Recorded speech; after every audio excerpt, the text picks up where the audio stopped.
Welcome to the Dirt Court Jesters podcast, your home for dirt track racing across the country and right here in Southwest Ohio. This is Josh, joined by EJ. It's episode 78. Sheldon's off to a good start. The Concrete Kid suffers a setback, and our tracks in series missing the boat. I hope you guys are ready to get dirty.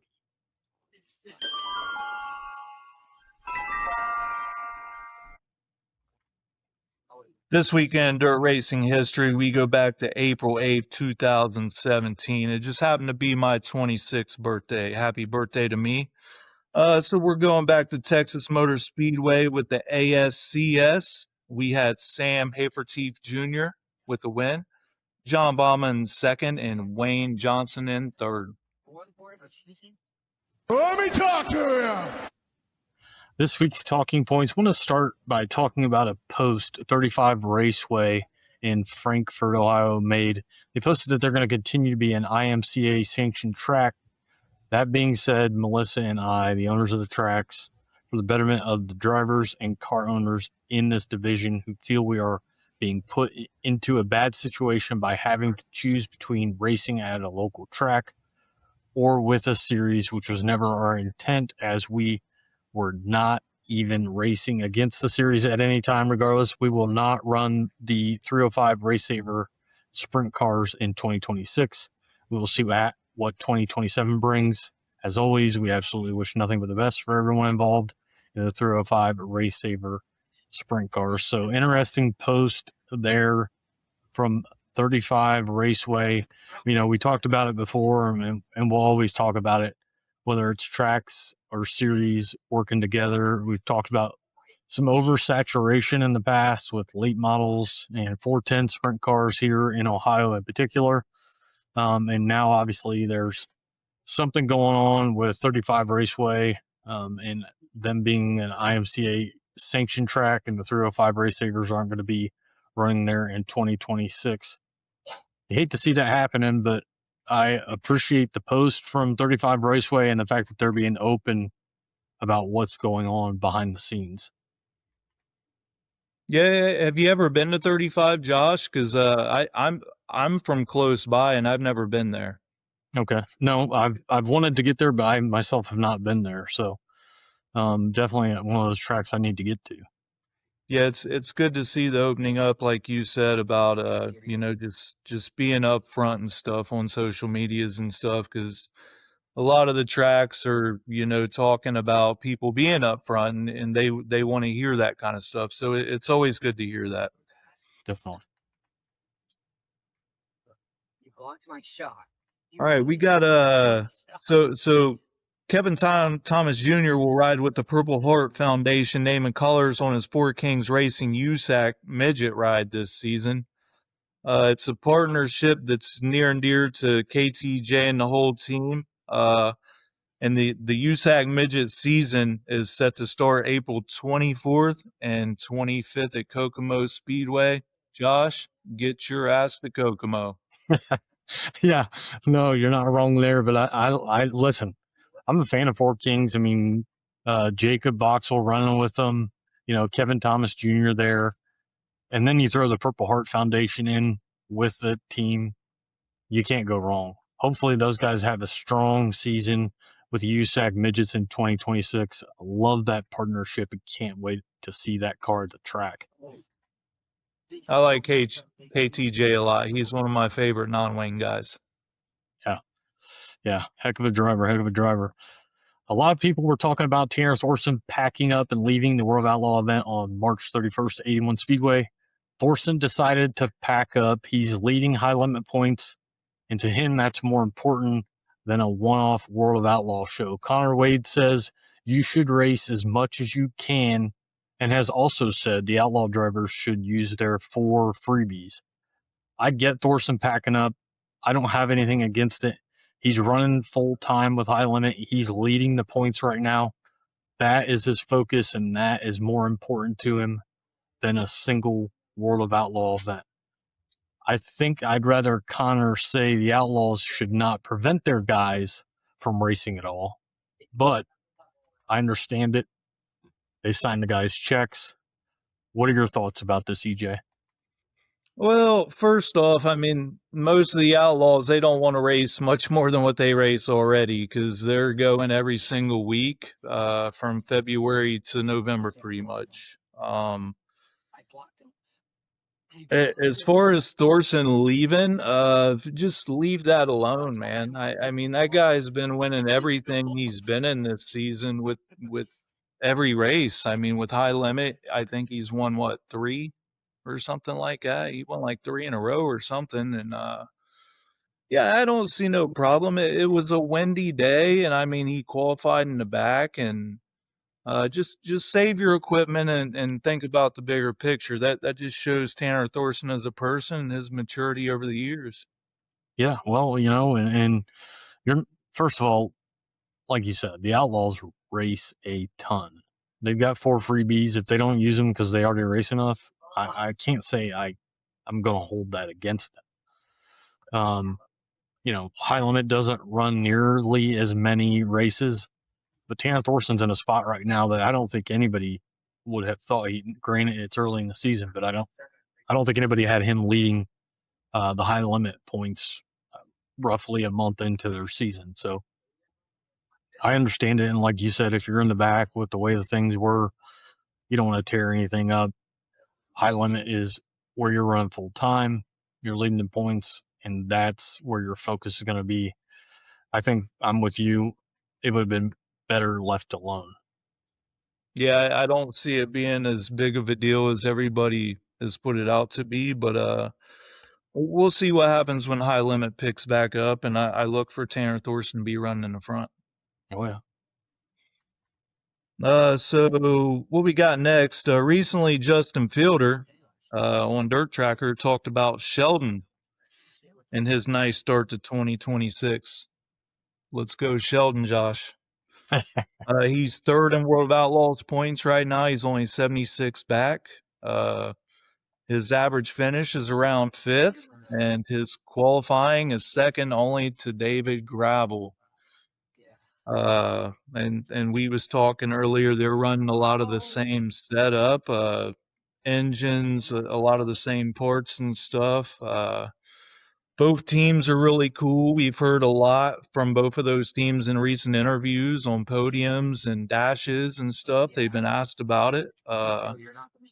And yeah, motors are a big part of the sport, and so is your crew. And yeah, Sheldon's up there with some of the best in David Gravel. So let's go, Sheldon. And yeah, motors are real big in the game right now, man. I think both of those teams combined, there's a lot of experience and know how to get the job done.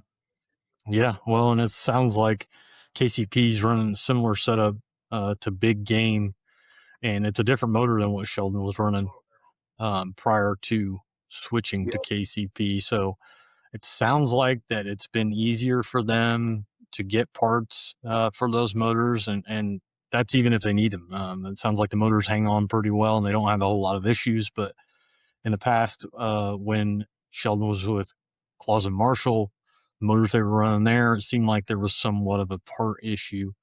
So it's interesting to see that movement, and I thought he was running pretty solid to start the season. I didn't realize he was in the top 3 in points, and he's second only to David Gravel in qualifications. And I mean, first of all, I've said it before, I'll say it again, David Gravel right now is best sprint car driver in the world, and he is always on the loud pedal in qualifying. He's one of the guys that will always be up front in qualifying, and if you can be right there with him, that's a good thing. Really good start to the season for your guy, Sheldon Hottenschild. Yeah, he's been cleaning up a lot of stuff, man. I'm really looking forward to the rest of the season. And yeah, I said a couple episodes ago when we was talking, don't count him out. So next, unfortunately, we've got some more back injuries in the sport. We wish our condolences to Anthony Macri and the whole family. He had a nasty crash there at Williams Grove on the 3rd of April. So definitely want to wish our best condolences to Anthony Macri. Yeah, he had a rough 25, kind of banged up there at Eldora, and he had a good 25. Won the King's Royal there at Eldora, and we actually got to meet him after the race. Nice guy. You hate to see this, and it's becoming a reoccurring thing. We've talked about it in the past. I'm sure this won't be the last time we talk about it. I saw the crash. It looked rough, but it didn't look. It didn't look terrible. So there's something, and there's been a lot of social media here lately going over that stuff. And is it the cars are too rigid, the framing is thicker, the seats are more sturdy, and there's been just a ton of conversation going on about what is causing this, because this seems to be something that we're seeing regularly, especially here the last couple years, and it's concerning. So I know there are systems out there that can help lessen the blow to the driver in the cockpit, but there's got to be a combination of people working together on this to try to find a solution. It's not just one thing. Lee Ruzick had a nice post about it on his X, and it's got to be more than just the seat or the frame or the cockpit. Just those are some examples. It's really got to be kind of a team effort of people coming together. This goes back to the National Safety Board that's been discussed. And I guess at one time was there, but it didn't really seem like it was there. And then they've talked about it coming back. And it's something that's really got to be addressed, because you can't keep having this, because guys they won't be back. They either won't be back because the doctor says they can't come back, or they won't be back because they don't want to risk it, and they'll find something else to do. So something that's concerning. It's been concerning for a while and really needs to address, and hope the Concrete King heals up quickly. Moving on, tracks and series don't take advantage of or use social media to the best of their ability, in my opinion, and they're putting themselves in a predicament. Not posting results at all or in a timely manner is inexcusable in this day and age, and unfortunately you see it still today. We talked about it before we came on, EJ, about tracks are starting to take notice of podcasts and things to that effect, and they're actually starting to do their own stuff on social media, and I can't hold that against them one bit. As a matter of fact, why haven't you been doing it? If I can sit here and do it, I can tell you can do it. And it's just such an easy way to reach out to your fans that support you, and maybe even to gain new fans if you're good enough at what you do. And I just don't understand tracks and series not posting results at all, or not till days later. That doesn't make any sense to me. There's absolutely zero reason why that should happen today. What are your thoughts? Like you said, you hit the nail right on the head with the podcast thing. It's been a growing thing for a long time, and I've seen, like we was talking, a lot of these local tracks here in Ohio, the owners and are coming together and stuff, and with certain people and putting out their own podcast about their own tracks, and you just got a firm standing there, just because being a track owner and people want to hear what you got to say. Podcasts have been growing for a long time. I'm a big fan. I'm still learning and stuff. Obviously, I don't know what I'm doing and stuff. Like I said, I'm learning. I had some new followers of the Dirt Court Jesters. Yep. They really care about my success. That they reach out to me and told me the kind of things I need to do to make my product better and to help your show, Josh. And that's what I look to do. And hopefully they can all see me well out there, because they really wanted to check me out, I guess. And we got some writing and stuff. We're moving up in the world. Like I said, man, the tracks, they're catching up to something that we've known about for a long time, and they probably have too. And it's good to see more of it, man, because I just want to see the sport grow. Yeah, No, I agree with you 100%. And hopefully tracks and series will continue to take advantage of social media. We're here, we're helping USAC Midwest Thunder Midgets, and we're trying to do some coverage for some other people. Always feel free to reach out if you're watching this. If you want a hand, we'll see what we can do for you. I drank a beer. I drank another beer. 3 beers. 4 beers. Oh, no. We go to our race recap. March 28th at 81 Speedway for the World of Outlaws Sprint Cars. Buddy Kofoid with the win. Ryan Timms in second. Cole Macedo in third. At Brownstown for the Lucas Oil Late Models. Devin Moran with the win. Ricky Thornton Jr. in second. Max Blair in third. For the Lucas Oil USMTS Series Modifieds. Tanner Mullins with the win, Reese Allander in second, and Gabe Hodges in third. At Pike County for the USCS, Cohen McDaniel with the win, Christopher Townsend in second, and Dale Howard in third. Moving to Sonoya with the World of Outlaw Late Models, the smooth operator Bobby Pierce gets the win, Ashton Winger in second, and Nick Hoffman would round out the podium. Thunderbull with Narc, and the Big Cat just keeps doing big things. Brad Sweet gets the win, Justin Sanders in second, and Tim Kading in third. Thunderhill for the Schaefer's Oil Southern Nationals with late models. Garrett Smith gets the win, Josh Putnam in second, and Tanner English in third. Windy Hollow with Midwest Thunder 410 Sprints. Cameron LaRose gets the win, Trey Osborne in second, and Jaden Rogers rounds out the podium. We go to March 29th at Atomic Speedway for the Buckeye Spring 50 Lucas Oil Late Models. I was able to attend that race. It was a nice one. We had Ricky Thornton Jr. in first, Brandon Shepard in second, Brandon Overton round out the podium. April 2nd at I-75 Schaefer's Oil Southern Nationals Late Models, we had Dale McDowell with the win, Hudson O'Neill in second, and Sam Seawright in third. April 3rd at Red Hill Raceway for the USAC Sprints, JG Justin Grant with the win, Mitchell Moles in second, and Briggs Danner in third. Yeah, Justin Grant ripping out some wins early in the season with the USAC Sprint cars. We'll talk about that a little bit more here, where they're going to be at Lawrenceburg for the Justin Owen Memorial on April 11th. Justin Grant looks to win that race. Moving to Moeller Raceway in their opening night, late models, Mike Vandermark Jr. gets the win, Blake Creech in second, and Michael Lefebvre's in third. In the modifieds, Derek Richmond gets the win, Justin Clark in second, and Matt Hamilton in third. In the sport mods, Eric Shepard Jr. gets the win, Matt Watson Jr. in second, and Tom Pribble in third.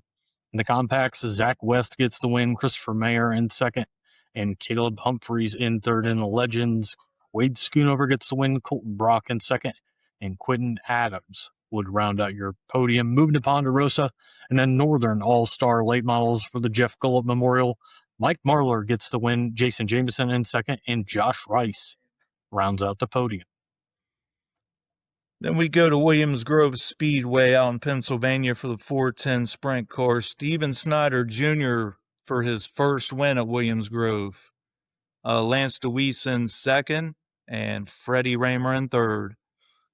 At the Wythe Speedway, Wythe Raceway, it's Schaefer's Oil Southern National Late Models. Hudson O'Neill with the win. Chris Madden in second, and Matthew Nance rounds out the podium from 15th. Hard charger there. April 4th at Hendry County, the Top Gun Sprints, Tyler Clem with the win, Matt Kurtz second from 13th, and PJ Rudeman rounds out the podium there. Lincoln Speedway for the 410 Sprints, Danny Dietrich with the win from 11th. Freddie Raymer was second from 9th, and Cameron Smith rounds out your podium there. And then the 358s, Cody Fletcher in first, Eli Tuckey in second, and Jaden Wolf in third. Move to Port Royal with the 410 Sprint cars and the Port Royal pile up. the green flag to kick off the feature, and they get a pile up coming out of 4. And on top of that, rain cuts the race short. But in the end, Jake Karkland gets the win. Doug Haymaker in second, and AJ Flick would round out the podium. Tazwell for the Schaefer's Oil Southern Nationals in the Little Bill Corum Memorial. Saw the highlights of this. That is a really cool track. Banked, steep, in 3 and 4. Super tight. Good racing there with the late models, and Brandon Overton would get the win. Caden Loudy in second, and Dale McDowell in third. Moved to Tyler County, and the opening of the 2026 season for the Gladiator Sprints. Corey Crabtree gets the win. Jacob Bengenwald in second, and Cameron Perigo would round out the podium. All right, with our racing to come on April 10th, we got the World of Outlaws sprint cars at I-55 in Peevely, Missouri. I-75 on April 10th, USCS versus the GLSS. We got Attica, the Spring Fling Night 1 with the All-Star Circuit of Champions. They also got super late models there for that night for the support division. And then we got Farmer City with the World of Outlaw late models, the Lion 100 night number 1. Moving to April 11th, Attica and the Spring Fling finale with the All-Star Circuit of Champions and 305 sprint cars. Atomic's going to have Fast and the Valvoline American Ironman late model series along with sport mods. I-55 with the World of Outlaws sprint cars. I-75 with USCS versus GLSS. Farmer City and the World of Outlaw late models, and the Illini 100 finale. Lawrenceburg and the USAC sprints for the Justin Owen Memorial. Plan on being there. Hope you can get there as well. A great show there at Lawrenceburg and the Justin Owen Memorial. Mitchell's Motorplex with US MTS. North Georgia's going to have Hunt the Front. Fort Royal and the PA Posse 410 with super late models. Then April 12th at BAPS, we got 410s and 358s as well. On April 12th, we got Terre Haute with the Jim Hurtubise Classic. I hope I said that right, for USAC. Yep, the Jim Hurtubise Classic with USAC sprint cars, back-to-back nights for the USAC sprint cars. EJ, we're wrapping up another episode here, episode 78. Any last words? Yeah, like always, Josh, I always appreciate the opportunity, man. Anytime you give me an opportunity to do this, I'm always down. I feel like I'm doing better every time. Yeah, man, you got a really cool podcast, and like always, let's go Sheldon Hottenshield. That's right. That's right. Glad you got to the track there last week at Atomic. I'm looking forward to getting to the track this week at Lawrenceburg. Like, follow, subscribe, and share. If you haven't seen it, check out the new episodes behind bars. We've got episode 2 out now. We're on Facebook, X, YouTube, and Spotify. Thanks for the support, and we hope to see you guys at the track.